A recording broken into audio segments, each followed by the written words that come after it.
ನಮಸ್ಕಾರ. ಎಸ್ ನ್ಯೂಸ್ಗೆ ಸ್ವಾಗತ. ನಾನು ಎಸ್ ದೇವೇಂದ್ರಗೌಡ. ಇಂದಿನ ಮುಖ್ಯಾಂಶಗಳು. ನೀಟ್ ಪ್ರಶ್ನೆ ಪತ್ರಿಕೆ ಸೋರಿಕೆ ಖಂಡಿಸಿ ಎಸ್ಐಒ ಪ್ರತಿಭಟನೆ, ತಪ್ಪಿತಸ್ಥರ ವಿರುದ್ಧ ಕ್ರಮಕ್ಕೆ ಆಗ್ರಹ. ಪೆಟ್ರೋಲ್ ಮತ್ತು ಡೀಸೆಲ್ ದರ ಮೇ 15ಕ್ಕೆ ₹3, ಇಂದು 90 ಪೈಸೆ ಹೆಚ್ಚಳ. ಯಹಿ ಹೈ ಅಚ್ಛಾ ದಿನ್. ಬಸವಂತರಾಯಗೌಡ ಕಲ್ಲೂರು. ಕಿತ್ತು ಹೋದ ಹಿರಿಯ ಉಪನೋಂದಣಿ ಕಚೇರಿಯ ನೆಲಹಾಸು ಕಾರಿಡಾರು ಸರಿಪಡಿಸಲು ಸಾರ್ವಜನಿಕರ ಒತ್ತಾಯ. ಶ್ರೀ ಬಸವ ಪ್ಯಾರಾಮೆಡಿಕಲ್ ನರ್ಸಿಂಗ್ ಕಾಲೇಜಿನಲ್ಲಿ ರಾಷ್ಟ್ರೀಯ ಡೆಂಗ್ಯೂ ದಿನಾಚರಣೆ.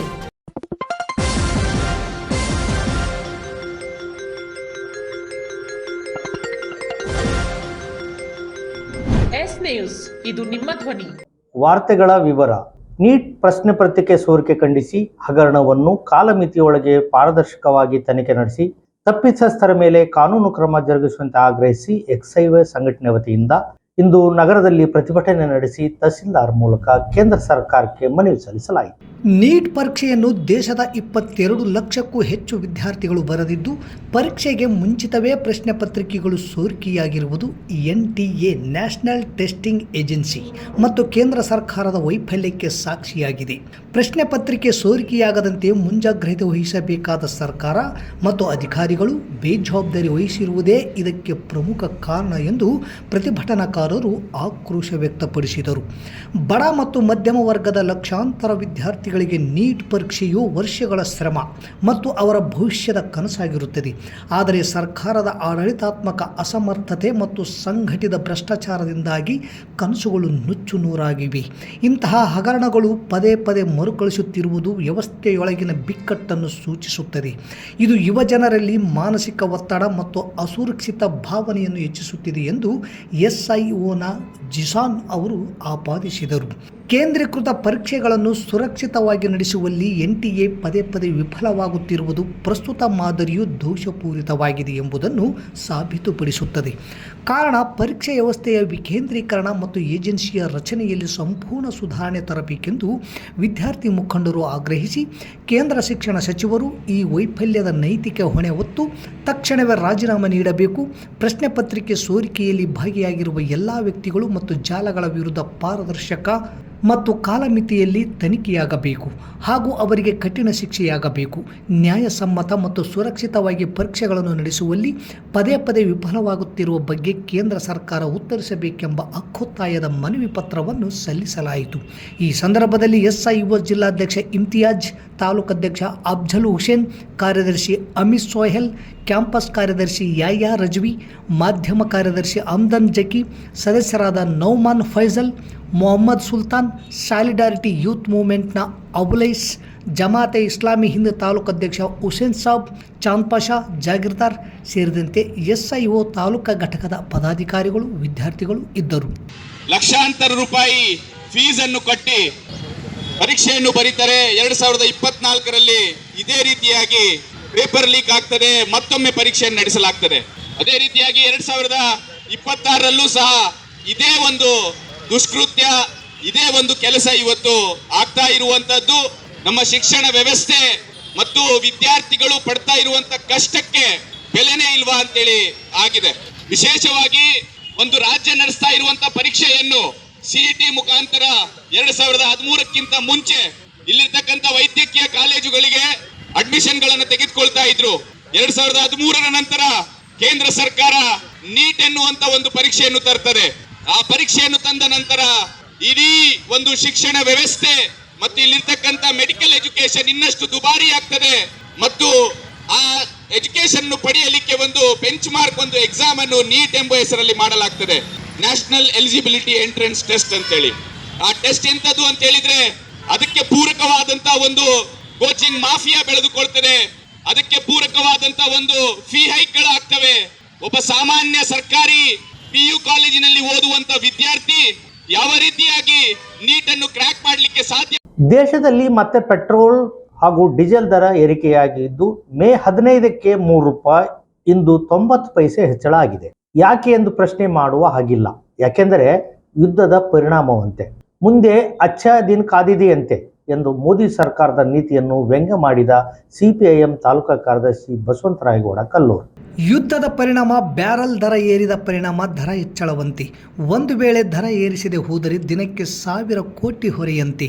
ಮೊನ್ನೆ ₹3 ಏರಿಕೆಯಿಂದ %25 ಇಳಿಕೆಯಾಗಿದೆಯಂತೆ. ಅಂದರೆ ಮುಂದೆ ಈ ಹೊರೆ ಇಳಿಸಲು ದರ ಏರಿಕೆ ಅನಿವಾರ್ಯ ಎಂದು ಸರ್ಕಾರ ಹೇಳುತ್ತಿದೆ. ಈ ಹಿಂದೆ ಒಂದು ಬ್ಯಾರಲ್ ದರ ಕಡಿಮೆ ಇದ್ದಾಗಿಯೂ ದರ ಇಳಿಸದೆ ಇರುವ ಸರ್ಕಾರ ಬ್ಯಾರಲ್ ದರ ಏರಿಕೆಯಾದಾಗ ಏರಿಸುವುದು ಯಾವ ನ್ಯಾಯ? ಅವರೇ ಹೇಳುವಂತೆ ದರ ನಮ್ಮ ಕೈಯಲ್ಲಿಲ್ಲ ಎಂದು ಹೇಳುವವರು ಇಳಿದಾಗ ಇಳಿಸಬೇಕು, ಏರಿದಾಗ ಏರಿಸಬೇಕಲ್ಲವೇ? ಇದನ್ನು ಪ್ರಶ್ನೆ ಮಾಡಿದರೆ ನಾವು ದೇಶದ್ರೋಹಿಗಳಾಗುತ್ತೇವೆ. ಪ್ರಶ್ನೆ ಮಾಡುವುದನ್ನೇ ಹೇಳಿಕೊಡುತ್ತಿದ್ದ ಮಾಧ್ಯಮಗಳು ಗೋಧಿ ಮೀಡಿಯಾಗಳಾಗಿರುವಾಗ ಸರ್ಕಾರದ ತಪ್ಪು ನಿರ್ಧಾರಗಳನ್ನು ಜನರಿಗೆ ತಿಳಿಸುವವರ್ಯಾರು? ಇವತ್ತಿನ ಈ ಅವಘಡಕ್ಕೆ ಕಾರಣ ಯಾರು ಎಂದು ಜನರಿಗೆ ತಿಳಿಸಬೇಕಲ್ಲವೇ? ಈ ಹಿಂದೆ 150 ಬ್ಯಾರಲ್ ದರ ಆದಾಗ ಕೂಡ ₹65 ಪೆಟ್ರೋಲ್ ಬೆಲೆ ಇತ್ತು. ಅವರು ಹೇಗೆ ನೀಡಿದರು, ಇವರಿಗೆ ಯಾಕೆ ಸಾಧ್ಯವಾಗುತ್ತಿಲ್ಲ? ಇದು ಜನರಿಗೆ ಅರ್ಥವಾಗಬೇಕು. ಈ ಹಿಂದೆ ಬಿಜೆಪಿ ಸರ್ಕಾರ ಬಂದರೆ $1ಗೆ ₹1 ಸಮನಾಗಿ ಮಾಡುತ್ತೇವೆ, ಪೆಟ್ರೋಲ್ ಡೀಸೆಲ್ ಬೆಲೆ ಕಡಿಮೆ ಮಾಡುತ್ತೇವೆ, ಕಪ್ಪು ಹಣ ತರುತ್ತೇವೆ ಎಂದು ಬಡಾಯಿ ಕೊಚ್ಚಿಕೊಳ್ಳುವವರು ಎತ್ತ ಹೋಗಿದ್ದಾರೆ. ಗ್ಯಾಸ್ ಬೆಲೆ ಏರಿದಾಗ ತಲೆ ಮೇಲೆ ಸಿಲಿಂಡರ್ ಹೊತ್ತು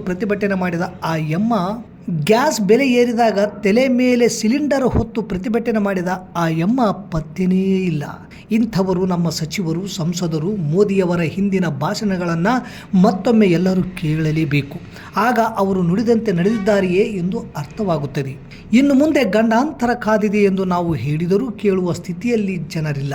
ಯಾಕೆಂದರೆ ಅವರಿಗೆ ಅಚ್ಚೇದಿಯನ್ನು ಹುಚ್ಚು ಹಿಡಿಸಿದ್ದಾರೆ, ಜಾತಿ ಧರ್ಮದ ಅಮಲಿನಲ್ಲಿರಿಸಿದ್ದಾರೆ ಎನ್ನುತ್ತಾರೆ ಸಿಪಿಐಎಂ ತಾಲೂಕಾ ಕಾರ್ಯದರ್ಶಿ ಬಸವಂತರಾಯಗೌಡ ಕಲ್ಲೂರು. ಪ್ರಿಯ ಪಾಲಕರೇ, ನಿಮ್ಮ ಮಕ್ಕಳ ಉಜ್ವಲ ಭವಿಷ್ಯಕ್ಕಾಗಿ ಕೇಂದ್ರ ಮತ್ತು ರಾಜ್ಯ ಸರ್ಕಾರದಿಂದ ಮಾನ್ಯತೆ ಪಡೆದಿರುವ ಸನ್ರೈಸ್ ಗ್ರೂಪ್ ಆಫ್ ಇನ್ಸ್ಟಿಟ್ಯೂಷನ್ ಹಾಗೂ D pharmacy, nursing, paramedical college Sindhanur ಸಂಸ್ಥೆಗೆ ಇಂದೇ ಭೇಟಿ ನೀಡಿ ಆರೋಗ್ಯ ಕ್ಷೇತ್ರದಲ್ಲಿ ನಿಮ್ಮ ಭವಿಷ್ಯವನ್ನು ನಿರ್ಮಿಸಿಕೊಳ್ಳಿ. ಕಾಲೇಜಿನಲ್ಲಿರುವ ಕೋರ್ಸ್ಗಳು: ಡಿ ಫಾರ್ಮಸಿ ಅವಧಿ 2 ವರ್ಷ, ವಿದ್ಯಾರ್ಹತೆ PUC ಸೈನ್ಸ್ ಪಾಸ್ ಅಥವಾ NIOS ಪಾಸ್. ನರ್ಸಿಂಗ್ GNM ಅವಧಿ 3 ವರ್ಷ, ವಿದ್ಯಾರ್ಹತೆ PUC ಕಲಾ ವಿಜ್ಞಾನ ಮತ್ತು ವಾಣಿಜ್ಯ. Paramedical college DMLT, DHI, DOT and AT ಅವಧಿ 3 ವರ್ಷ, ವಿದ್ಯಾರ್ಹತೆ SSLC ಹಾಗೂ ದ್ವಿತೀಯ PUC ವಿಜ್ಞಾನ ಪಾಸ್. ಈ ಸಂಸ್ಥೆಯ ವಿಶೇಷತೆಗಳು: ಅನುಭವಿ ಹಾಗೂ ನುರಿತ ಉಪನ್ಯಾಸಕರಿಂದ ಬೋಧನೆ, ವಿದ್ಯಾರ್ಥಿಗಳಿಗೆ ಪ್ರಾಯೋಗಿಕ ಹಾಗೂ ವೈದ್ಯಕೀಯ ಕಲಿಕಾ ಅನುಭವವನ್ನು ಹೆಚ್ಚಿಸುವ ಉದ್ದೇಶದಿಂದ ಸಿಂಧನೂರು ಪಟ್ಟಣದ ವಿವಿಧ ಆಸ್ಪತ್ರೆಗಳಲ್ಲಿ ವೈದ್ಯರು ಮತ್ತು ಹಿರಿಯ ನರ್ಸ್ಗಳ ಮಾರ್ಗದರ್ಶನದಲ್ಲಿ ಪ್ರಾಯೋಗಿಕ ಕಲಿಕೆ. ಪ್ರತಿ ಶನಿವಾರ ತಜ್ಞ ವೈದ್ಯರಿಂದ ವಿಶೇಷ ಉಪನ್ಯಾಸ. ವಿದ್ಯಾರ್ಥಿಗಳಿಗೆ ಕಲಿಕಾ ಅನುಭವಕ್ಕಾಗಿ ಸಿಂಧನೂರು ಹಾಗೂ ವಿವಿಧ ನಗರದ ವೈದ್ಯರ ವತಿಯಿಂದ ಉಚಿತವಾಗಿ ನಡೆಯುವ ಸುಮಾರು ಆರೋಗ್ಯ ತಪಾಸಣಾ ಶಿಬಿರ ಹಾಗೂ ಸ್ವಯಂ ಪ್ರೇರಿತ ರಕ್ತದಾನ ಶಿಬಿರದಲ್ಲಿ ವಿದ್ಯಾರ್ಥಿಗಳು ಭಾಗವಹಿಸಿ ವಿಶೇಷ ಕಲಿಕಾ ಅನುಭವವನ್ನು ಪಡೆದಿರುತ್ತಾರೆ.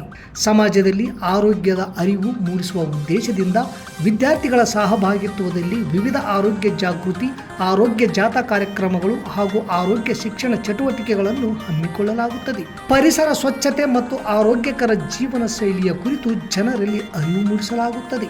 ಸುಸಜ್ಜಿತ ಕಟ್ಟಡಗಳು, ಸ್ಮಾರ್ಟ್ ಕ್ಲಾಸಸ್, ಆಧುನಿಕ ಲ್ಯಾಬ್ ಸೌಲಭ್ಯಗಳು ಹಾಗೂ ಪ್ರಾಯೋಗಿಕ ತರಬೇತಿ ವ್ಯವಸ್ಥೆ.